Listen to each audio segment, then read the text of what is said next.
Sikat!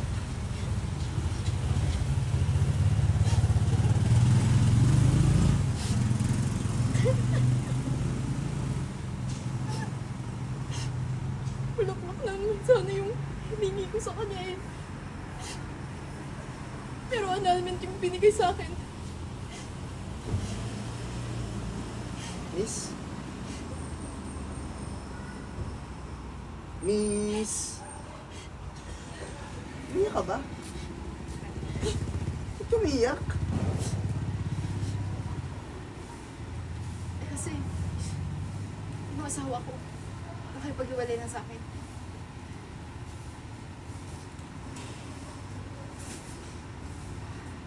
Akala ko ba, sorry. Sabi mo na lang. Akala ko ba hakagulgul siya, tapos yung iyak. Dapat ba Ano bang iyak niya? Akala ko ba, Sige, gol-gol ka. Tapos saka mo na sabihin yung bulaklak lang naman. Pag tinanong ka din yan. Okay. Ang OA kasi tingnan, hindi ako makaiyak. hindi yung okay lang na iyak? Ano ba, rom-com ba to? Drama daw. Game. From the... Rom-com ba to? Rom-com? Medyo. Doon ka muna, huwag ka tingin sa kanya. Ay, ulit umpisa? From the ano, magulo. Sikat.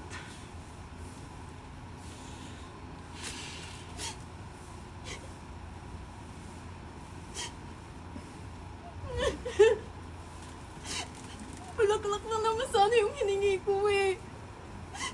Pero bakit annulment yung binigay sa akin? Miss. Bulak. Ito, miss, bulaklak ko. Uy, miss, huwag ka na umiyak. Bulaklak ang makila. Eh, kaso sira na kasi.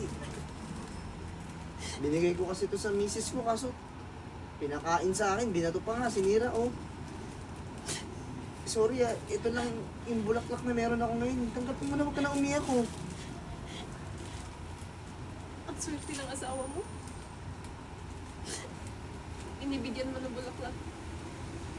During special occasion. Samantalang yung asawa ko, kahit ni isang piraso ng bulaklak, hindi ako pinilhan. Hindi ako pinigyan.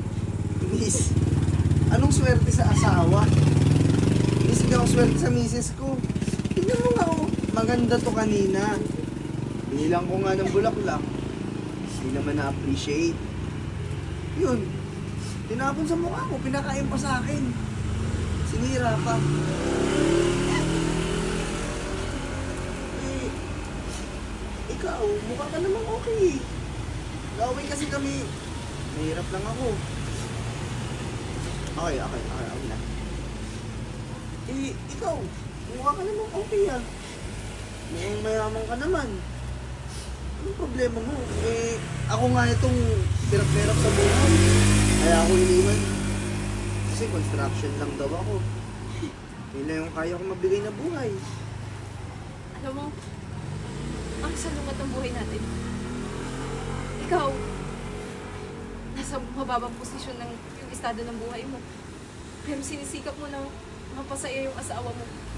Pero ako, may kaya nga kami. Pero yung asawa ko hindi naman nakatuon sa akin eh. Gusto niya sa pagpapayaman. Kaya masakit sa akin bilang asawa. Kahit isang bulaklak, hindi ako naalala ng asawa ko. Ay, ganun. Oo nga, no? Eh, hindi naman sa pag-aano, miss, pero bobo yata asawa mo eh. Sorry sa term, pero alam mo, miss, kung ako lalaki, mayaman, daming pera, hindi lang bulaklak ibibigay ko. Siguro bibigyan ko pa siya ng isang madaming store ng bulaklak. Hindi naman bobo yung asawa ko eh. Hindi niya ako minahal. Sa loob ng 3 taon na mag-asawa kami. Doon yan lang sinabi na mahal pa rin niya. Mahal pa rin niya si Rochelle. Bobo nga! Anong hindi bobo yung asawa mo, miss? Miss, yung mga ganong klaseng lalaki, mang walang utak yun. Manggagamit. Pero mahal ko siya eh. Sorry, ano yan? Sabi mo lang, isipin mo na lang, hindi siya kawalan. Kesa naman sa akin, asawa ko, iniwan ako. Tapos Sumama ka sa foreigner yan. Okay. Okay. Tapos tanungin mo na siya, ano bang ginagawa mo dito? Pinalayas. Tapos, paano yan? Wala kang matutuluyan. Hindi naman kita pwede alokin, sa itsura mo, kung hindi ka bagay. Tapos ate, Okay. samahan. Okay. Ako na muna, di ba? Okay. Ano nga ulit yun? Hindi Sa... naman siya kawala. Okay, di siya kawalan. Miss! Ang ganda-ganda mo, tapos iniiyak kami yung mga ganong klaseng lalaki. Hindi siya kawalan. Oh! Ako nga tong problemado din sa asawa ko. Yun. Pinaliit yung trabaho ko. Hindi man lang niya na-appreciate kung gaano ko siya kamahal. Miss, alam mo ba, nag-e-effort ako araw-araw, nagtatrabaho ako, nagsisikap ako kasi gusto ko siya bigyan ng magandang buhay. Ito nga magba-Valentine's, binigyan ko ng bulaklak. Sinira naman. Alam mo yung kahit na konti na lang yung pera ko, gusto ko siyang bilhan kasi gusto ko siyang mapasaya. Pero alam mo yung sinakli sa akin? Iniwan ako, sumama sa foreigner. Eh paano na lang kung masama yung intention ng foreigner na yun sa kanya? Hanggang ngayon, nag-aalala ako mamaya. Ilagay na lang yun sa maleta.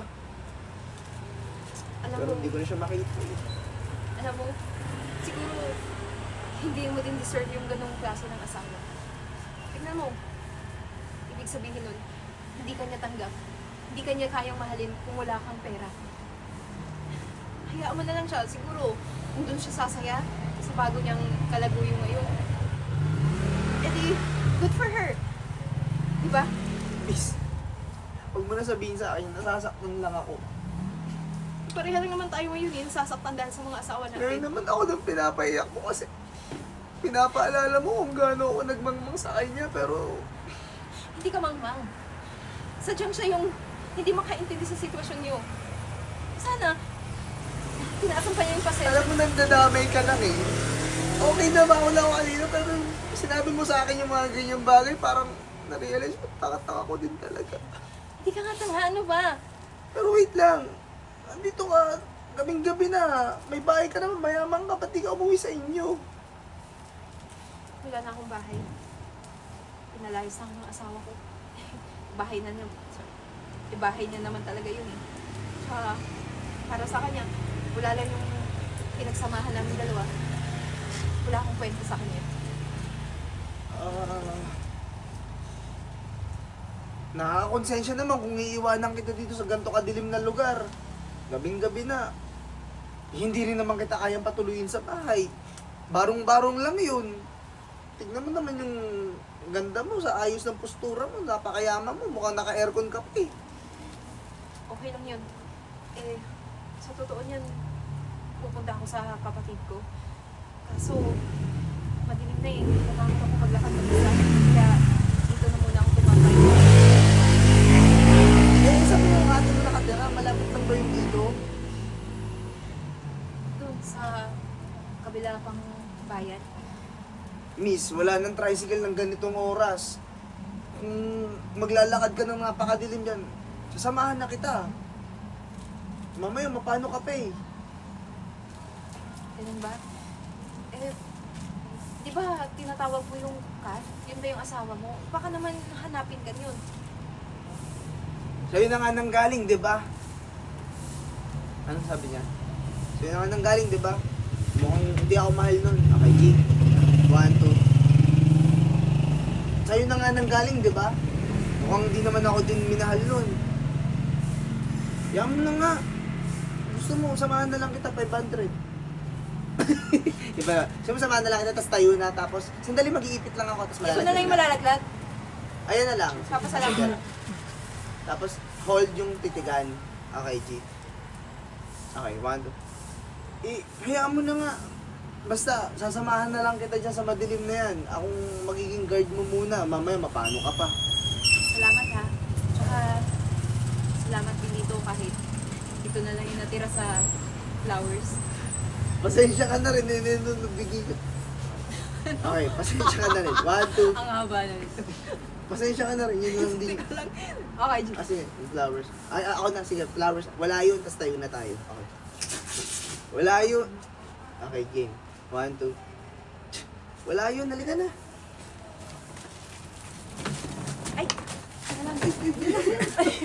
Hindi. Teka lang, uuwi Yung paglaglag mo, huwag ka na umalis sa pwesto mo. Upulit kayo, baka madapa kayo. Pagtayo Oo, ka na lang. pagkayo mo, huwag ka na umalis sa pwesto mo. Huwag na siya maglalakad, di ba? Laglag na agad, para gano'n na yung kuhaan. G? Ako na muna. Wala yun, tas tara na. Ako miss, wala yun. Tara na. Teka lang, ang hirap ihulog. Pagkuha na ng maleta. Hindi, siguro, pagtayo mo, Kaya na ganun mo na lang. hindi, Tapik mo. hindi, wag mong hawakan.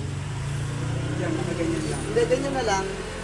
Hindi, hawak mong ganyan. Tapos pag ganyan mo, pag tayo mo, dudulas. Okay. Ilalagyan mo siya dito pero dudulas. Okay? Ako wala yun. Tara na. Okay.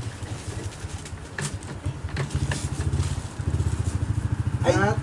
mali. Bakit? Kasi pag kuha, ganon.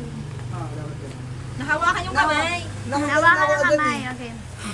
Tapos sabay tinginan. Yung kamay na hawakan, Renz. Reroll mo. Yung kamay. Roll. Ano roll? Cut ko? Cut reroll lang. Siguro dahan-dahan yung pagbaba. Ano, Sige, mabilis na. Tapos titigan dulo. Ganon, tapos ganon. Okay. Ito yung propose ko. Okay, G. Wala yun. Tara na.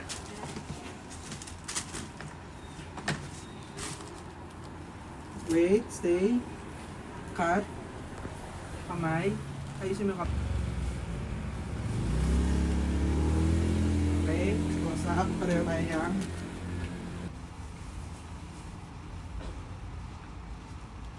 Ah. Ako dun sa maleta. Baka mabigat. Sige. Dito, no?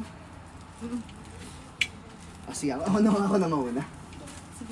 Ano ko na lang siguro. Dito, no? Ako na. Hindi, Oo, ako dito. na. Hindi. Alam ko yung daan. Ako. Ako yung taga rito. Oo. Hindi, tara. ako na. Hindi, dito. Ako na. Sana all.